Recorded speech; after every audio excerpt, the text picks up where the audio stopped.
Great. Well, thank you everybody for joining us today for our industry update. We appreciate you getting on the call.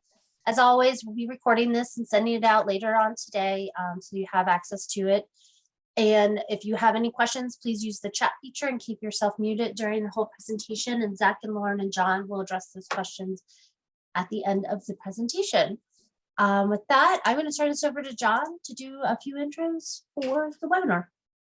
Good morning, all, and thank you, Hope. Appreciate you all tuning in today to hear, to get the update from our experts. And my job today is to welcome you and to remind you that the information today is for the use and benefit of PRLA members and friends, and is not on the record. In other words, it's off the record and not for press purposes. We do entertain any and all press inquiries at a different time, not this time. And I will also warn you that I'm not going to be able to stick around for the entire meeting. I'm at a conference out of town, but did want to at least check in to say hello to everyone and introduce the experts, Zach and Lauren. Thank you very much, John. Appreciate that. And good morning, everyone. Happy Webinar Wednesday. And of course, happy National Travel and Tourism Week as well. I hope all of you have been enjoying the crisp and beautiful spring weather lately, maybe not necessarily this morning, but mostly lately. For those who do not know me, my name is Zak Pyzik. I am the Director of Government Affairs at the Pennsylvania Restaurant and Lodging Association, and I am joined today by Lauren Brinjac, PRLA Senior Director of Government Affairs. Lauren and I have a lot to cover today, and with that, I am going to turn things over to Lauren to kick us off with an update on PRLA's recent trip to Washington, D.C. for the Public Affairs Conference. Thanks, Zach. Good morning, everyone. In terms of federal government affairs, the PRLA Government Affairs team and a group of maybe 15 or so of our members were in Washington, D.C. last week for the National Restaurant Association Public Affairs Conference. It was the first time that the event is back in person since COVID, so it was a great event and great to see everyone in person. We lobbied on a number of issues important to the industry.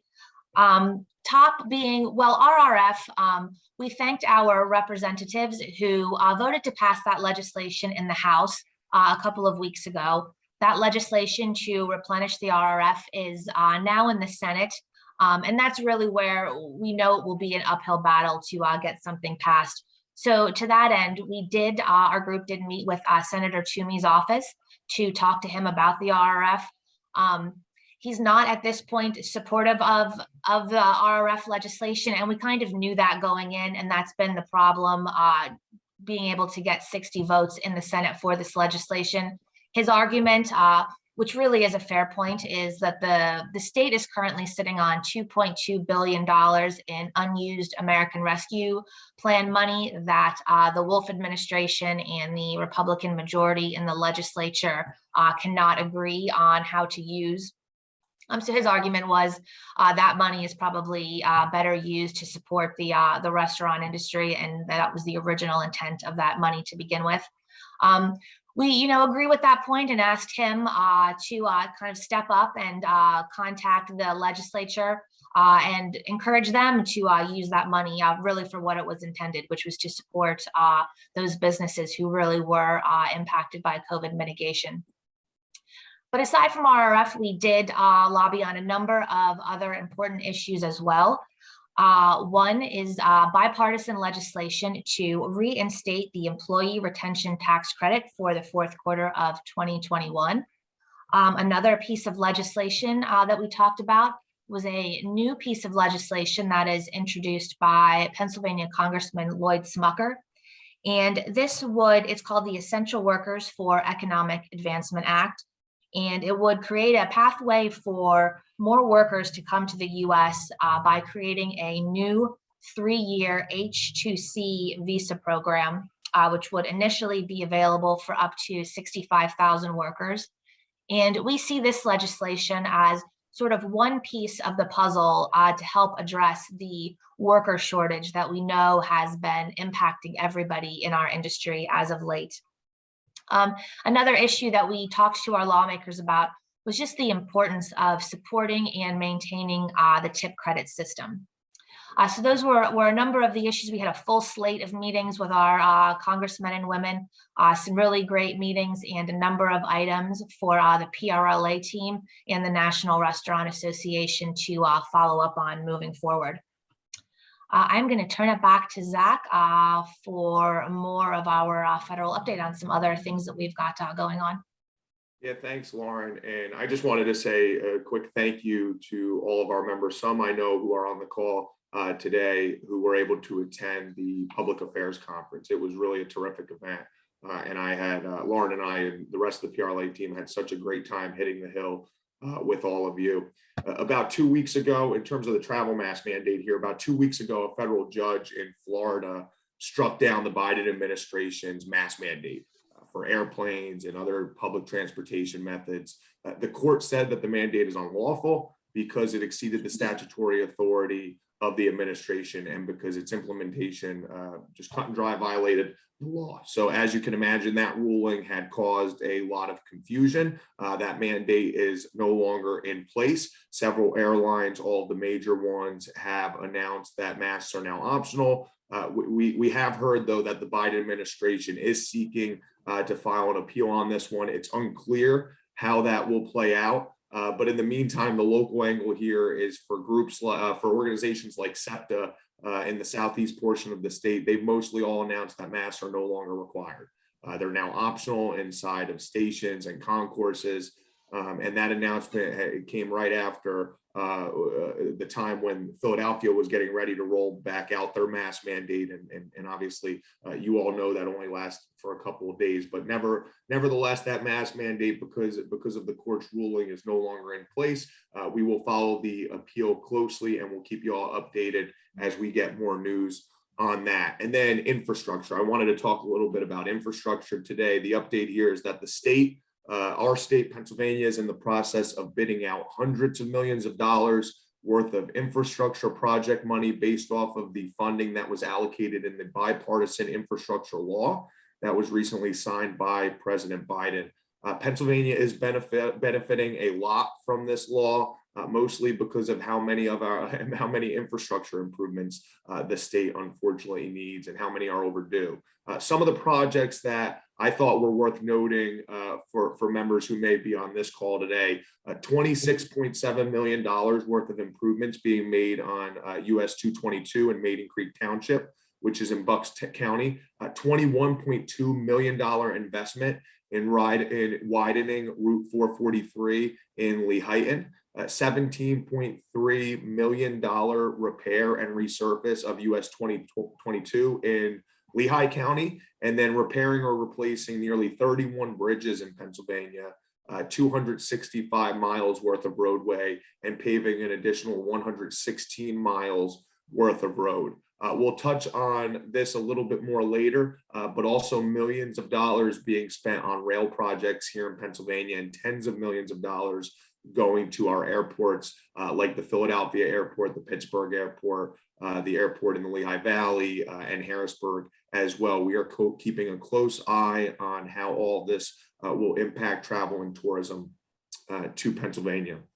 Next up, want to get a little bit into the state update. State of the legislature, the Pennsylvania House and Senate are both at ease and are currently in a recess, will not return to session until Monday, May 23rd. Both chambers return at the same time at the end of the month. All eyes are on the June 30th budget deadline.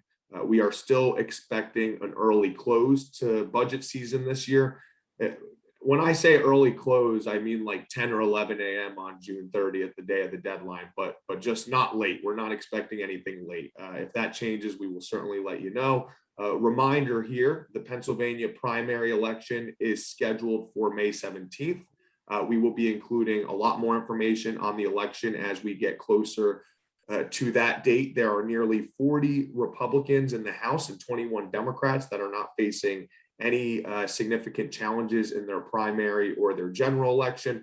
There are more than 32 state reps and senators that do not plan to run for re-election at all this year. It will be a very different legislature next year. There will be 11 new committee chair vacancies that we have to fill in the Pennsylvania House including the House Tourism Committee, since Chairman Millard does not plan to run for re-election. Also, Governor Wolf recently announced that Acting Secretary Kleinpeter will be resigning. He is naming Physician General Dr. Denise Johnson to serve as Acting Secretary, who I believe has assumed that role. Some other news also, you may have seen that in the month of April, we recorded the most tax revenue ever for the Commonwealth. This is the most that they've ever collected in a single month. The $6.5 billion that was collected by the state in April was nearly $2 billion higher than what was initially projected. And so that's definitely something that we're keeping in the back of our minds here at PRLA as we continue to lobby for legislation and funding, things like the licensee discount for our liquor licensee, things like tourism funding here in Pennsylvania. And then also in this section here, wanted to note for you, Real IDs starting this week. Pennsylvanians have exactly 1 year before the enforcement requirement for Real ID starts. Real IDs will be required for domestic air travel and other federal purposes. Passports will suffice if you do not want to get a Real ID. And then lastly, you may remember that last year, the House passed House Bill 1819 to clarify that skipping a job interview or taking action to discourage your own hire is considered refusal of work. This bill had moved out of committee in the Senate, but it has not passed that chamber yet. In the meantime, the Department of Labor has been working to update their form for employers to report refusal of work. And it's much clearer now and should be helpful if any of you have applicants that may be skipping interviews. And so with that, I can turn it over to Lauren for new legislation on the move, and I'll put a link to that form in the chat. Thanks, Zach. So yeah, as Zach mentioned, right now the House and Senate will not be back until after the primary election. So right now, all eyes are on the primary. While there are a number of legislators who either don't have an election or are not running for re-election, we do also have a number of state legislators who do have a tough primary or are in a really competitive race coming up here in the next 2 weeks.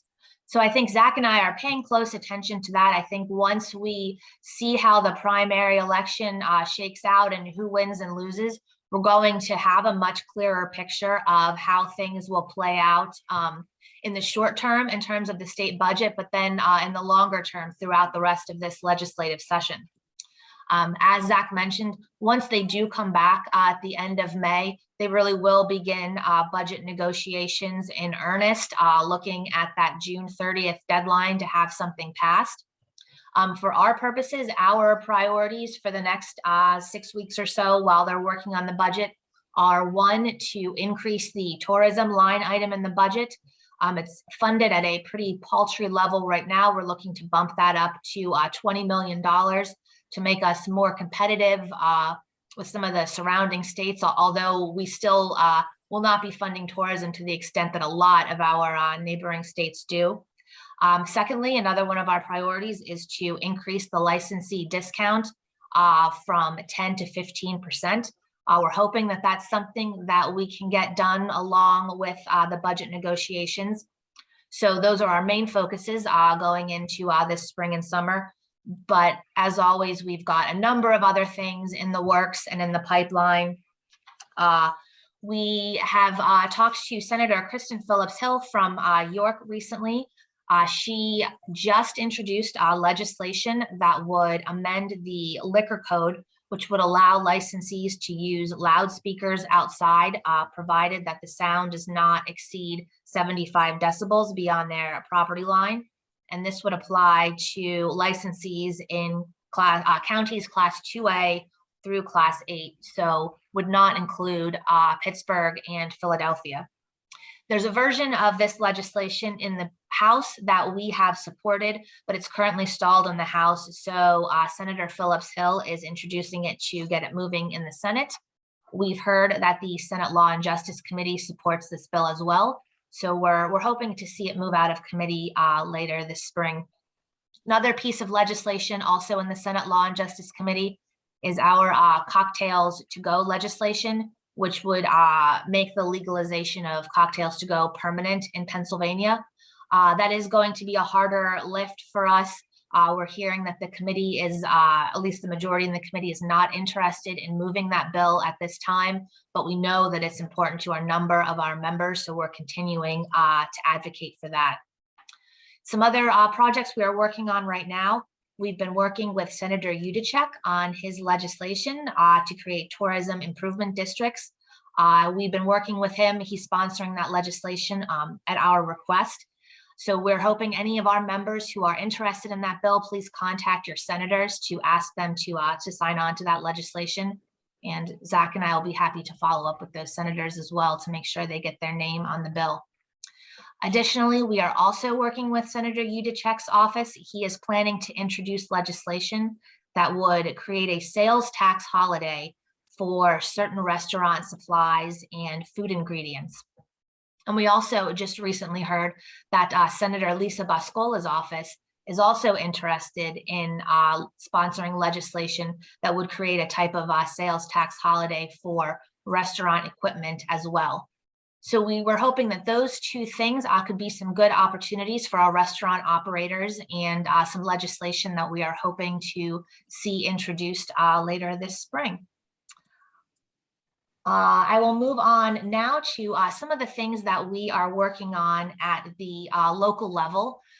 Pittsburgh City Council right now. As some of you may have seen in the news, there was a deadly shooting at an Airbnb property in Pittsburgh within the last couple of weeks. 2 teenagers were killed, a number of other people were injured. As a result, Pittsburgh City Council just recently introduced legislation with the intent to regulate Airbnb and other short-term rental properties in the city. PRLA, for our part, we've long advocated for a level playing field for our hotels and bed and breakfasts as it relates to some of these online home sharing platforms, not just to eliminate unfair competition, but also, of course, to ensure the health and safety of our Pennsylvania visitors. We reviewed City Council's proposed legislation with our Lodging and Tourism Committee last week, and we recently submitted a letter to Pittsburgh City Council with some of our suggestions to improve the legislation. We are hearing that City Council is planning to hold a public hearing on this legislation. They're not planning to vote on it until they receive feedback from a variety of stakeholders. So we will be participating in that hearing as well. There is another new proposal in Pittsburgh City Council that came out of the Department of Permits, Licenses, and Inspections, and it would eliminate several business licenses that the department feels are either duplicative or unnecessary and therefore burdensome both for the city to maintain, but also for businesses as well. The licenses that they are planning to eliminate in the Pittsburgh City Code are the Transient Merchants License, the Trade Fairs License, the Amusement Places License, Amusement Producers License, Mechanical Amusement Devices License, and Sign Maintenance Certification. And they are planning to, I believe, vote on that legislation as early as next week. Another reminder, Pittsburgh City Council 2 weeks ago, I believe, passed legislation. It was their plastic bag ban legislation. This will ban most single-use plastic bags in the city and will implement a fee of no less than 10 cents for paper bags. We had pushed back on this legislation. We were able to get the implementation deadline extended from the originally proposed 6 months to 1 year. So the bottom line with this bag ban is that it will begin to be enforced April 14th of 2023. And we will, of course, make sure our members have all the necessary information as we get closer and closer to that implementation date.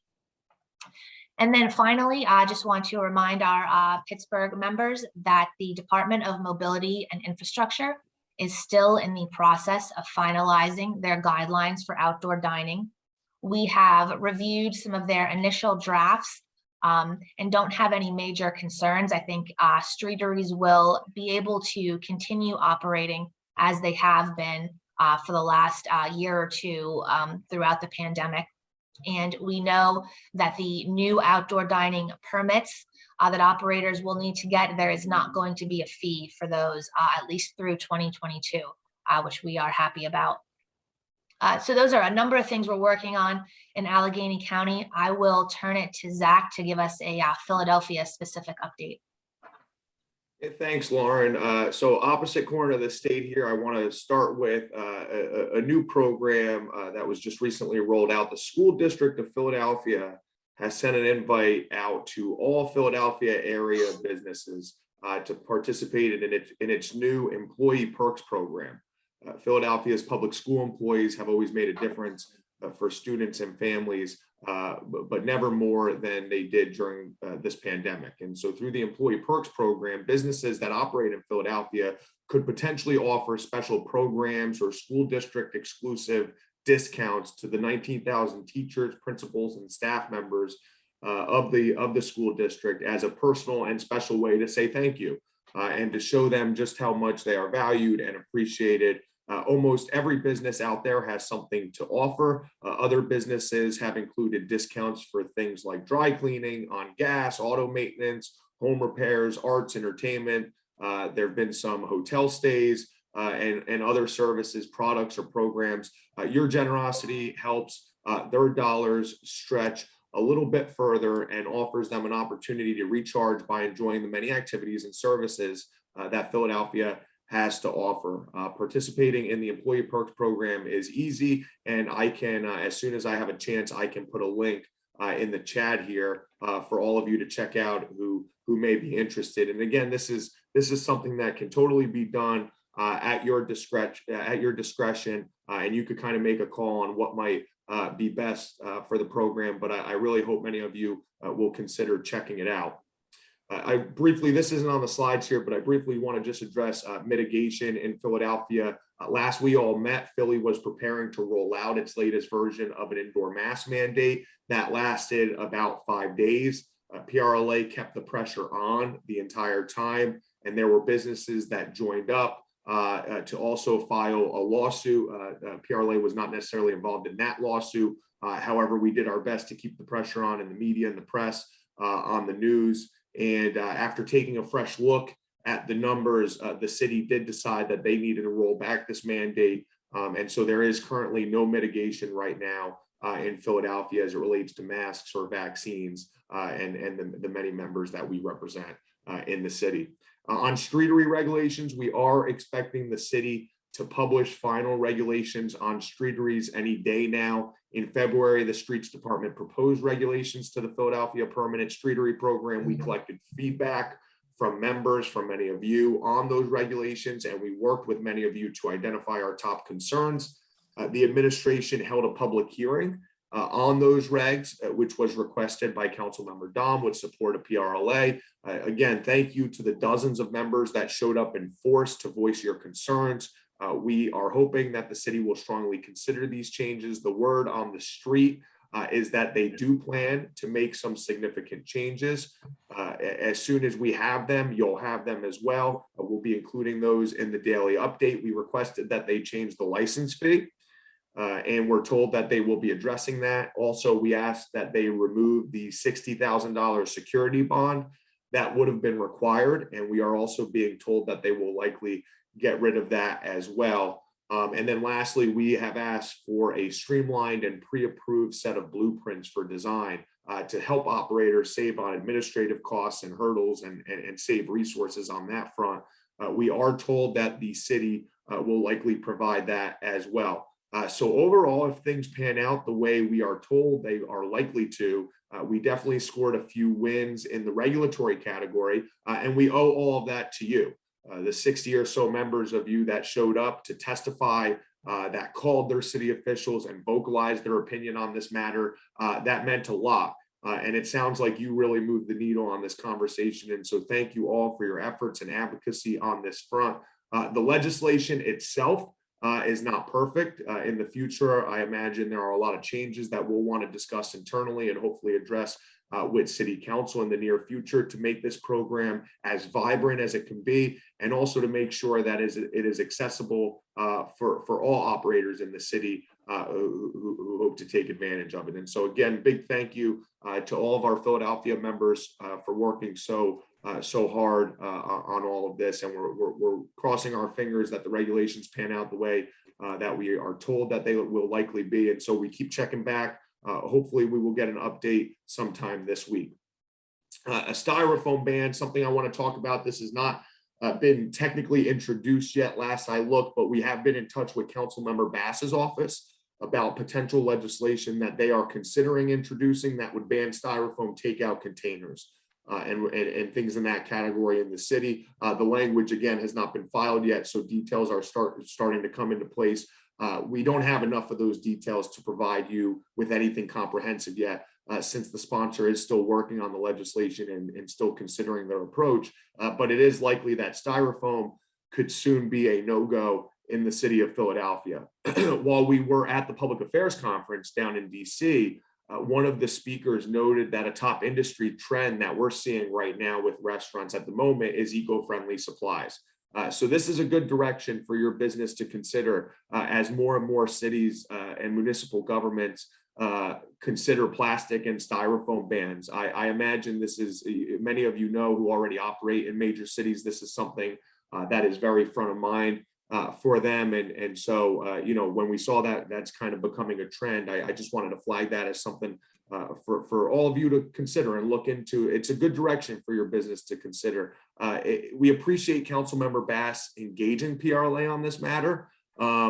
If you have feedback that you'd like us to share with the council member, please let us know. One of the common concerns we're getting right now is what happens with current inventory. We're working with the sponsor to hopefully identify a long rollout, a long runway for this legislation, hopefully long enough that operators have time to use up any existing supplies.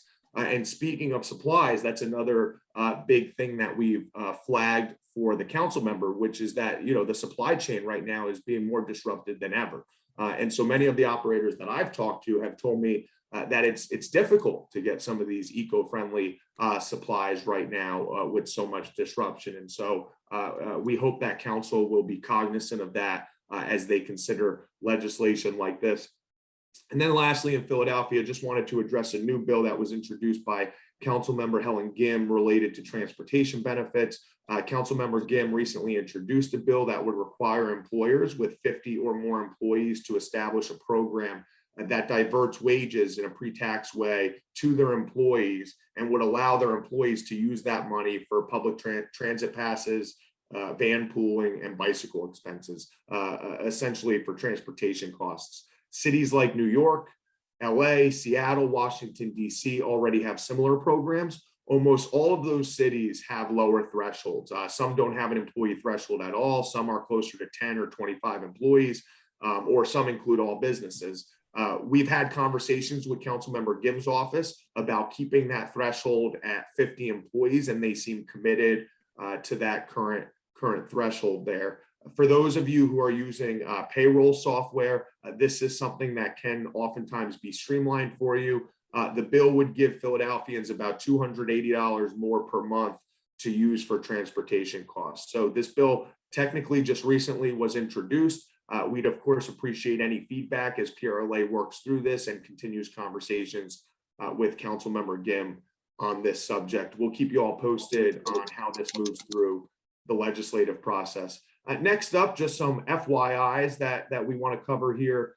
Regional Rail, there is a new transit authority in town that officially went active as of last week. They've been tasked with reviving the passenger rail connecting Reading to Phoenixville, Pottstown, and Philadelphia.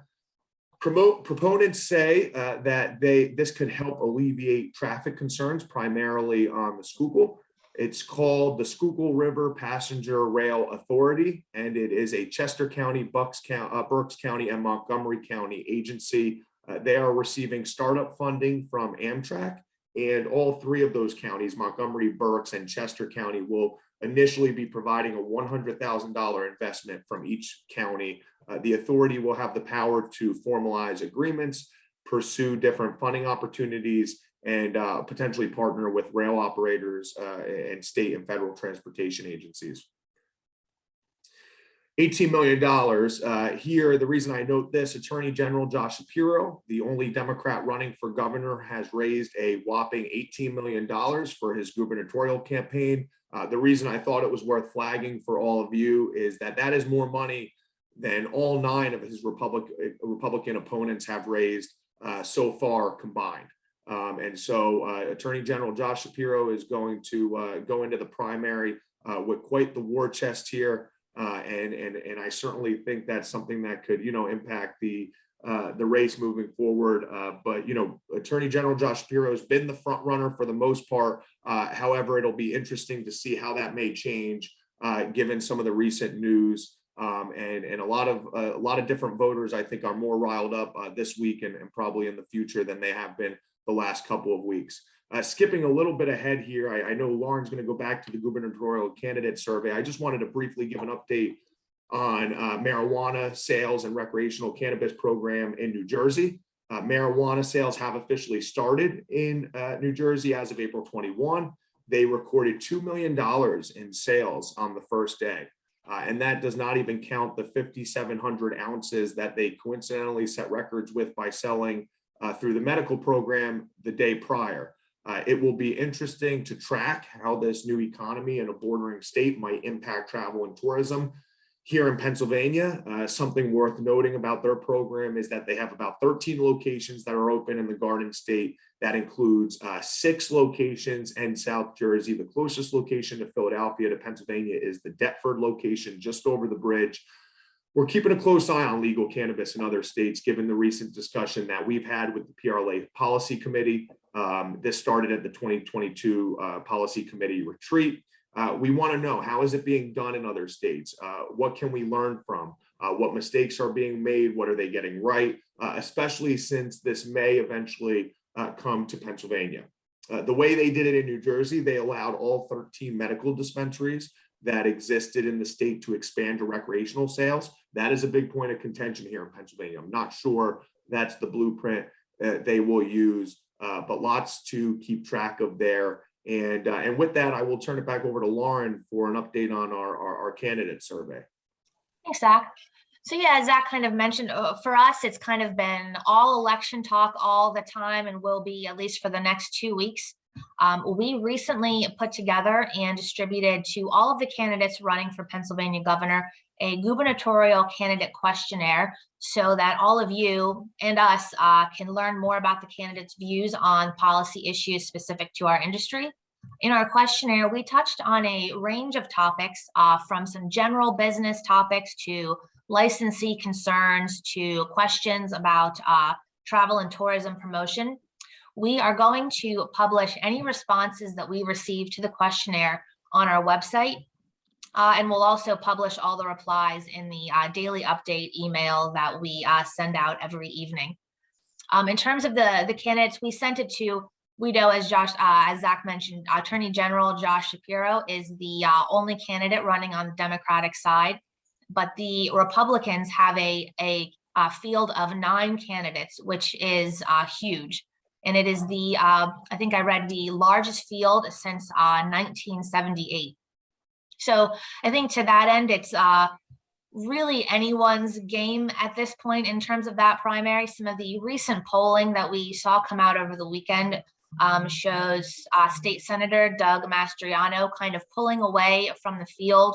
Some polls show him with a fairly large lead, I think, which does concern some of the what you might call more establishment Republicans, and certainly those Republican candidates. I think there's a huge percentage of undecided voters for this primary, though. So I do think it's anyone's game, but we are starting to see some moves within the Republican Party to coalesce around another candidate. State Senator Lisa Baker just announced that she is going to be endorsing former Congressman Lou Barletta in the race, and he has been consistently one of the other front runners so far for this primary. So we're really paying close attention to who comes out on top in this primary. I think because of the large field, it's entirely possible, maybe even probable, that whoever wins the primary is going to win with less than 30% of the vote. So whether Republicans, and Pennsylvania also has a large contingent of independent or unaffiliated voters, whether everyone can coalesce around that Republican nominee in time to mount a serious defense to Josh Shapiro, who, as Zach mentioned, is sitting on an $18 million war chest and has been able to come out of the primary completely unscathed since he doesn't have an opponent, is really going to be interesting to see how that plays out. I'm going to give it over to Zach in case he wants to spitball a little bit on the upcoming election as well. I think our next industry update is the day after the primary, so we can see if we'll have to eat our words when we give you the update on how this all plays out. Yeah, no, I think you covered it really well, Lauren, and it's interesting, right? I mean, obviously, Josh will win the Attorney General Shapiro will win the Democratic side of things. Like you said, Senator Mastriano seems to be ahead in the polls on the Republican side. This Senate race is about to get extremely interesting, as many of you on this call probably know by now. There was a draft opinion leaked from the Supreme Court, which I don't know if that's ever happened before, that has suggested that they are getting ready to potentially overturn Roe versus Wade. Obviously, that's a big issue for so many voters, and I think that news has really riled up the base of voters on both sides of things. And I don't know, necessarily who might have more turnout because of that. But what I do know is that all eyes will be on this Senate race in Pennsylvania. I mean, this Senate seat is a huge seat, the one that Senator Toomey is vacating, especially because many of you know that Senator Casey is typically one of those senators that will break ranks with the Democrats when it comes to votes related to abortion. And so I imagine there is going to be a lot of money spent on that Senate race in Pennsylvania. If I had to guess, I think Dr. Oz is a big favorite on the Republican side. He seems to be running away with the polls. I haven't looked close. I know Dave McCormick is still running a lot of ads though, and so I think that could be closer than many think. And then on the Democratic side of things, I'm just not sure there. I know Connor Lamb is a great candidate. He's got a lot of support. Last I looked at the polls, though, it looked like Lieutenant Governor Fetterman was somewhat pulling away with it. But it will be interesting to see how this recent news on the abortion issue and the Roe versus Wade issue, how that may impact the races here in Pennsylvania. So like Lauren noted, we put out a candidate survey to the candidates running for governor and PA. We're following the races very closely, and we'll continue to keep everybody updated on things we're hearing, things we're seeing in the daily update. And with that, Lauren, I don't know if you have any additional update, or if we could always turn it back over to Hope if there's nothing else to add. Yeah, I think that's about it. I think it will be interesting if we do have for the Pennsylvania Senate seat, Dr. Oz on the Republican side and Lieutenant Governor Fetterman on the Democratic side. These are two candidates with these sort of almost larger than life, very public personas. So I think that will make that race very interesting for the next few months. I do want to note for anyone from Philadelphia on the call on this webinar, we have our Philadelphia Legislative Roundtable coming up next week, and we would encourage any of you who are interested to join us for that. It will be a great chance to sit down and have a real conversation. We've got a number of state representatives and senators who plan to attend, so we're looking forward to that. And with that, I will turn it back over to Hope. Thanks, guys. Just a quick reminder, we do have our first big PRLA meeting coming up in June. It's a leadership forum, so please be sure to check it out on our website and come and join us that day. We have some really dynamic speakers coming in to talk a little bit more about your businesses and how you can thrive and compete in this market at this time. It's very affordable to come, so please take a look at it on our website. Next slide is talking a little bit about upcoming events. Today is the 4th, right? Yeah. So today there is an event in Northwestern in person. So please, if you're up in that area, please check out Bay House Oyster Bar at 4 p.m. The Bucksmont will be having an in-person meeting next week, and then Lehigh Valley chapter will be a Zoom meeting, and it'll be our mental health and wellness series that we'll be holding in May. Just a quick note on May 16th, Brandywine will be in person having a similar mental health and wellness series at the White Dog Cafe. And then on May 19th, the Keystone chapter will be having a Zoom mental health and wellness series. So, and they weren't on this, but I wanted to let you know since we wouldn't be seeing you again until May 18th. Next web. And Serve Safe, as always, we will have Jenna Henderson with WorkMart. She'll be talking about Serve Safe Ops on our next webinar, and Renee Hoge will be with us talking about Serve Safe managers and the other products, Serve Safe Workplace and Alcohol, just to cover the training products that are available. We do have classes throughout the state for Serve Safe manager certification, so please make sure yourself and your staff are up to date. They will be checking on that, and we do have a host of different options for training. I did already mention this, but on the 18th of May, we will be back for our industry update, but Jenna and Renee will be joining us to do a short little review of Serve Safe and the products that are available for you in your organization. And with that, I think you guys were sort of just sending things out. I didn't see any messaging.